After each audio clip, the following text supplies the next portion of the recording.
Gacha games. Love it or hate it, you can't deny the impact it's had to gaming as a whole. With anime growing more and more popular, more gacha games have been popping up recently as well. I've been playing gacha games for well over a few years now, and I actually have some on my phone that I'm currently playing. But out of all the gacha games I've played, the one game that I have never dropped even once is Arknights. Now, I don't want to get too deep into the game since that's not what this video is about, but I consider Arknights to be a benchmark in the gacha game genre. Now, the general stigma for mobile games is that it's going to be a cheap, poorly made game, and while that's true to some games, gacha games especially has proven that statement to be wrong.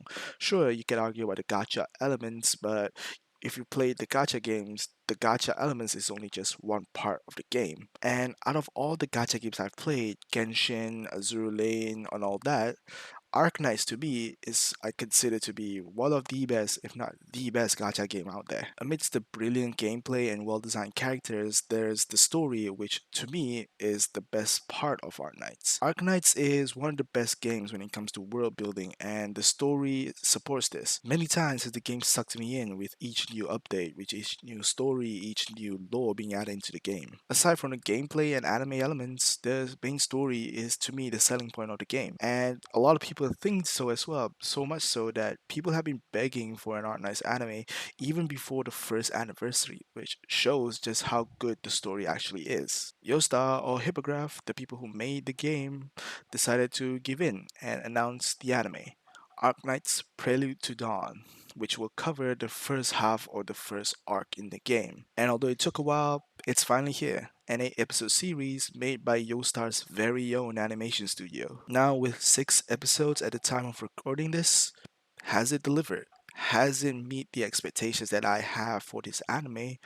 Or will it be just another in the long list of mediocre gacha game anime adaptations out there? Well, hopefully I'm able to answer a few of those questions in this video. Now, before I start, like always, I have to give a few disclaimers for this video. First of all, this is just my opinions. You might have a different opinion, and that's perfectly fine. Being a massive fan of the game, there will be some bias here and there, but I will try to keep it from a neutral point of view and see how a viewer with no knowledge of Arknights would view the show. Secondly, the anime is covering parts of the story that I have not read in literal years. Because of that, I might be misremembering certain details and that might affect my opinion of how the anime is adapting the story.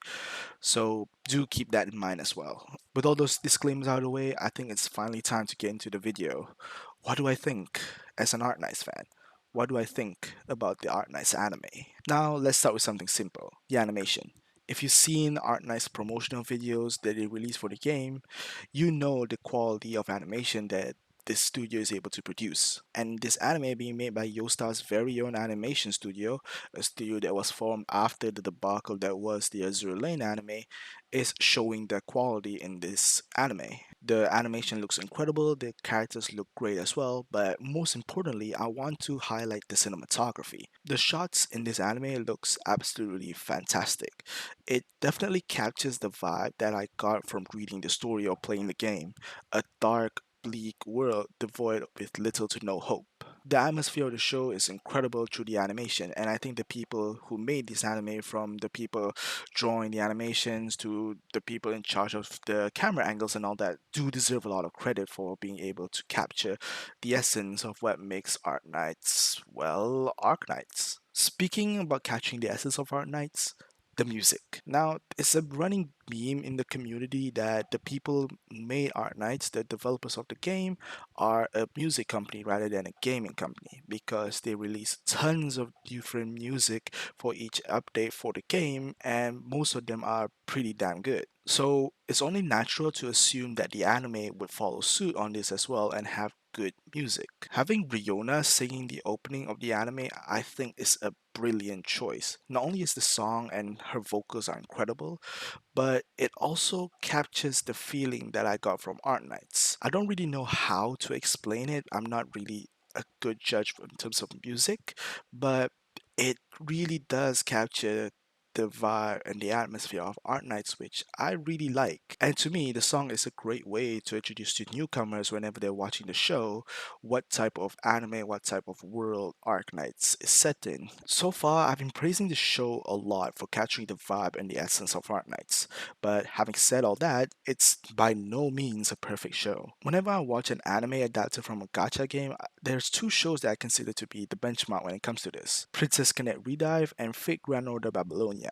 In this case, I want to highlight Fate Grand Order Babylonia since it has more to do with what I'm trying to say. The thing with gacha games is that while they might have good story, more often than not, a chapter will be interrupted by some kind of fight scene because, well, that's the gameplay of the game. Now, I haven't read the Babylonia story in Fate Go, but I've read a few of the earlier chapters in Fate Go, and Fate Grand Order is definitely the same in this regard. Some of the chapters are interrupted by fight scenes. But what the anime did with Babylonia, in my opinion at least, was pretty brilliant. Every fight, no matter how big or how small in the grand scheme of things, felt worthwhile.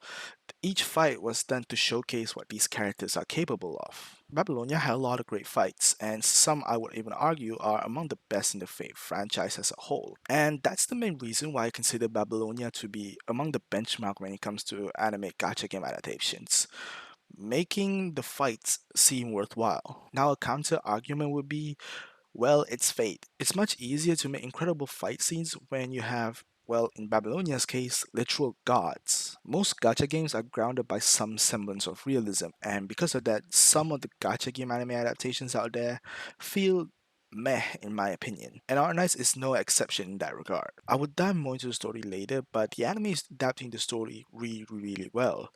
Unfortunately, though, they're having a lot of throwaway fights in each episode. So many times we see characters being jumped by a small group of enemies out of nowhere or engage in fights that seem, well, unnecessary. Obviously, I'm not talking about all the fights. There are some incredibly good fights, good moments that come out from the show already, especially in the first 3 episodes. But truth be told, and I won't lie to you guys, there are some fights where I was just tempted to skip ahead because I just didn't care for what's happening. And the worst part is, the anime knows this because they put in the bare minimum amount of effort into some of these fight scenes as well. I understand that these throwaway fights are done to introduce new characters or for character development, but I just really didn't care for most of them.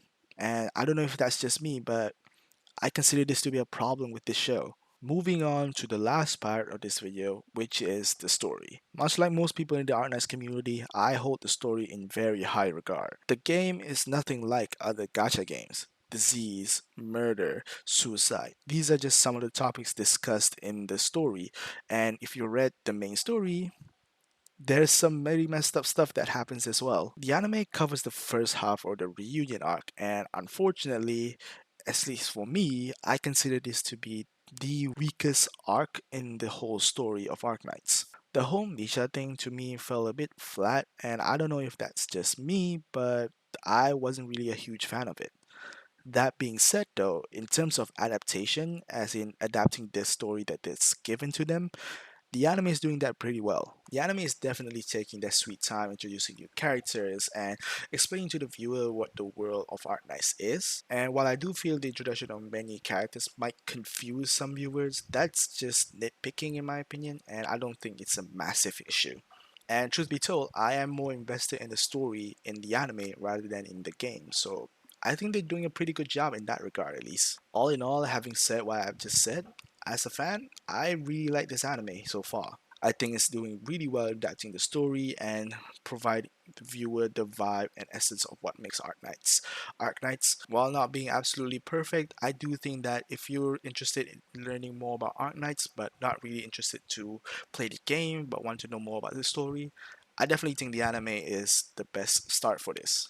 I do hope we get a season 2 as well because if this anime is to go by, it's going to be pretty damn amazing. The second half of the story, I think, is the highlight and I think the best part of the Art Knight story. And as a fan, I really want to see them adapt it. All I'm saying is, it's really good to be an Art Knights fan right now. Well, that's all for this video. Leave a like if you enjoyed, subscribe if you want to see more, and I'll see you guys in the next video. Peace.